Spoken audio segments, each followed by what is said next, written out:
Welcome to American Press Productions, independent political analysis.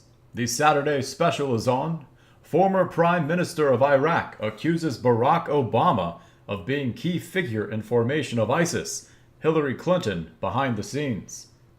Former Prime Minister of Iraq Nouri Maliki claims that Barack Obama played a key role in the creation of ISIS.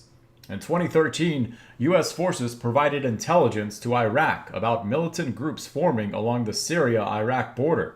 These were known terrorist groups, the precursor to ISIS. Iraq had no capable air force at the time, so they turned to the U.S. for support, citing the 2008 security agreement between the two sides. The Obama administration turned them down. But it didn't end there. The Obama administration also ended all supplies of helicopter parts and other military equipment to Iraq, and ended a contract to sell Iraq F-16 aircraft, even though Baghdad had already paid for them. So Iraq acted with what resources it had and sent its Army's 7th Division to wipe out the growing terrorist groups. But without air support, the 7th Division found itself trapped in a deadly siege. Its commander was killed. The entire division was almost dismantled. While suspicious, this evidence alone doesn't show the intent of Obama, but if we dig deeper, a story does begin to form.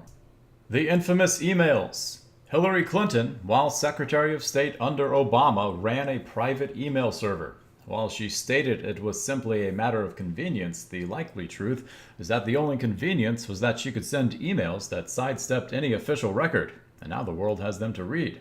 In one email, her team combed through her past speeches in an effort to find anything that might be used against her. Thanks. In a speech made to the National Multi-Housing Council, Clinton said this: "We usually end up where we need to be. But if everybody's watching, then people get a little nervous, to say the least. So you need both a public and private position." So let's take a look at Hillary Clinton's public and private positions on the recent wars in the Middle East, centering around Syria. Money and weapons, the ingredients of terror.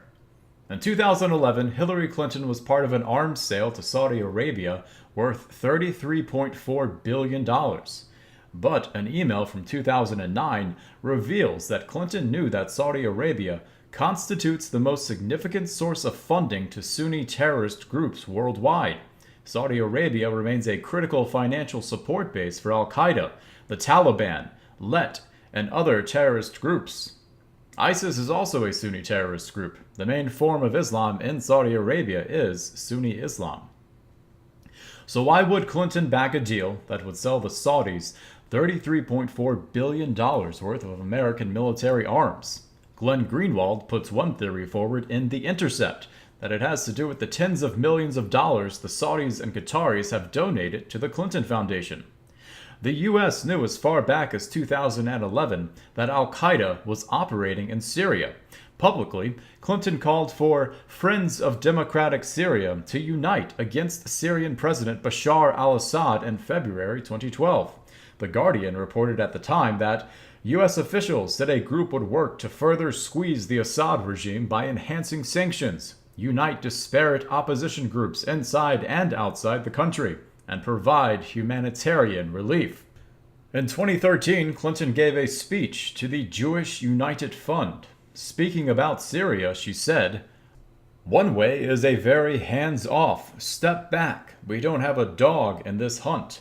Let them kill themselves until they get exhausted, and then we'll figure out how to deal with what the remnants are." That's a position held by people who believe there is no way, not just for the United States, but others, to stop the killing before the people doing the killing and the return killing are tired of killing each other. So it's a very hands-off approach. Now we have a possible reason for why the Obama administration did not provide air support for the Iraqi Army's 7th Division. The two opposing sides in that conflict tore each other apart in a ground conflict. Hillary Clinton continued to publicly urge support for regime change in Syria, often citing the humanitarian aspect. She also began to advocate for a no-fly zone over Syria. Privately, in a speech given to Goldman Sachs CEOs in June of 2013, she said, "To have a no-fly zone, you have to take out all of the air defense, many of which are located in populated areas. So our missiles, even if they are standoff missiles, so we're not putting our pilots at risk, you're going to kill a lot of Syrians. So all of a sudden, this intervention that people talk about so glibly becomes an American and NATO involvement, where you can take a lot of civilians. But then comes this email Hillary Clinton wrote to John Podesta in August 2014. While this paramilitary operation is moving forward, we need to use our diplomatic and more traditional intelligence assets to bring pressure on the governments of Qatar and Saudi Arabia, which are providing clandestine financial and logistic support to ISIL and other radical Sunni groups in the region. This seems to indicate Clinton, and likely Obama, did not intend to help create ISIS, but Qatar and Saudi Arabia likely did. So why did the Obama administration seem to go along with this plan to oust Assad from Syria and foment the civil war that is tearing the country apart? Well, back in April of 2012, James Rubin, a former U.S. diplomat and former U.S. assistant to the Secretary of State, wrote an email to Hillary Clinton. The best way to help Israel deal with Iran's growing nuclear capability is to help the people of Syria overthrow the regime of Bashar Assad.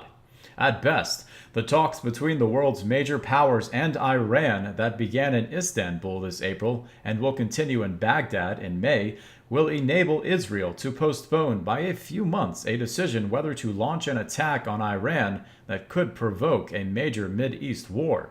Iran's nuclear program and Syria's civil war may seem unconnected, but they are. For Israeli leaders, the real threat from a nuclear-armed Iran is not the prospect of an insane Iranian leader launching an unprovoked Iranian nuclear attack on Israel that would lead to the annihilation of both countries. What Israeli military leaders really worry about, but cannot talk about, is losing their nuclear monopoly.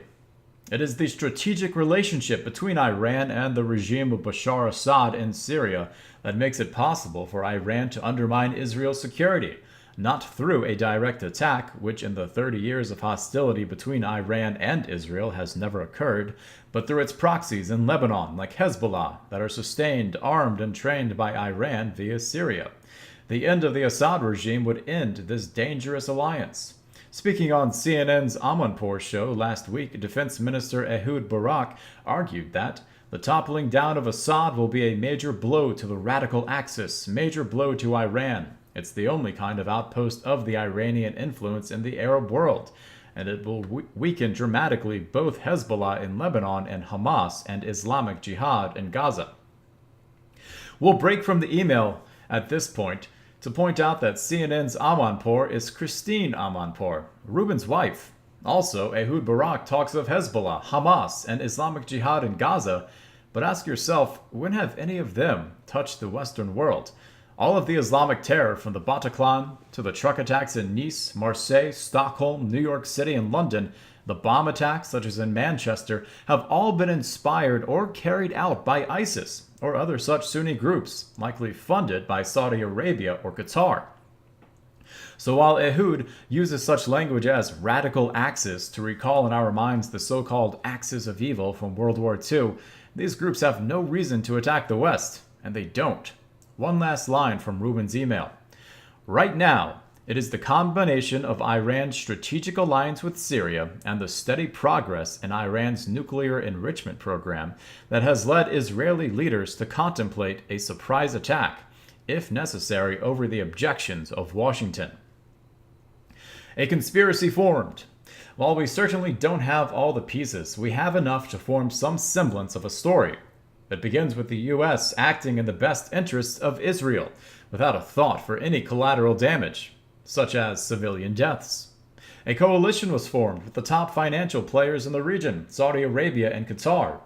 Terrorist groups were funded with the intent to cause a civil war in Syria, oust Assad, all to isolate Iran. And all of this because that is what Israel wanted. This caused the deaths of hundreds of thousands, displaced tens of millions, and caused terror attacks across Europe and in America. Altogether, one of the greatest tragedies of the 21st century. A lesson in fake news. There's one last piece to this story. The the complicitness of the news media in protecting the integrity of politicians and their agendas, or lies. Outlets such as Snopes and PolitiFact ran stories purporting to fact-check claims that Hillary Clinton caused the Syrian civil war, and that she did on behalf of Israel. Now, she hasn't been caught red-handed. There is no definitive proof of this being true, but the pieces are all there. So, neither Snopes nor PolitiFact touched on any of that. Instead, they attacked a ridiculous claim that Clinton wrote the above James Rubin email herself, and in doing so, framed the claim that the wants of Israel had anything to do with the Syrian civil war, and that Hillary Clinton played any part in it as completely false. The two outlets completely ignored all of the above evidence. After hearing it for yourself, what do you believe?